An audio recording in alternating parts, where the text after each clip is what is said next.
One thing I like about the way you invest is your ability or your willingness to concentrate and have conviction in your positions.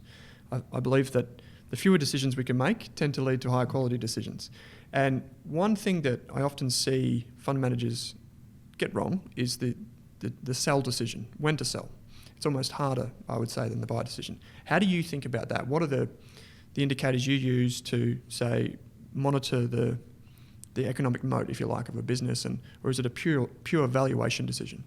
Well, it's very clear in my mind what the sell discipline is here at Magellan. The most often reason we sell is something I call the measurement of the opportunity cost. Mm-hmm. You started out by saying part of what we do is actually have a concentrated portfolio. Sure. I tell our team what we're trying to do is we're trying to build the world's best sporting team.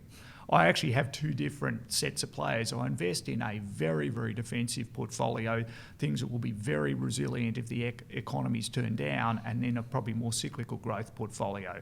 So let's say I've got an offensive team and a defensive team. And I say I've only got 25 slots.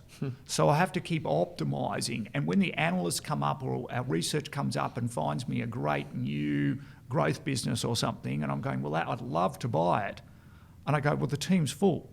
So most of the times to buy that, I have to kick something out. Mm-hmm. And the very interesting thing of the analogy to a sporting team is, unlike a coach who's trying to win a Super Bowl or something, is we have no salary cap. We can put the very best players on the paddock, and we aren't the one who has to just buy the whole lot. We can buy a fractional interest in the very best players, and we can trade them with almost no cost. So the number one reason we're selling something is we've found a better player to put in our team and we force it out. That team that may have no structural problems in the long term. It's just its risk-reward equation is less than the one we've found, and that's most of the reason we sell. The second reason we sell is just on an absolute valuation equation. Let's say we haven't kicked the player out, but we've held it for a long time. It now gets to a price on our central estimates, we just do not think we're going to get an acceptable rate of return on that. So absolute valuation would be the second one. And the third one, unfortunately, does happen. It's when we make mistakes.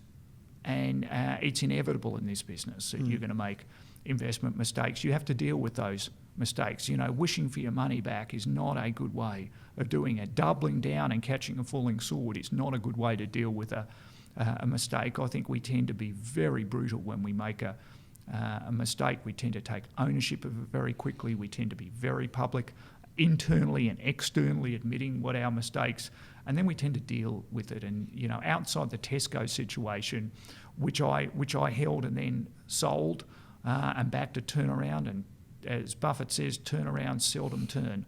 And maybe we got lucky in the end. It was a pretty average decision. It worked out okay. I probably got about 7% per annum out of the Tesco hold decision.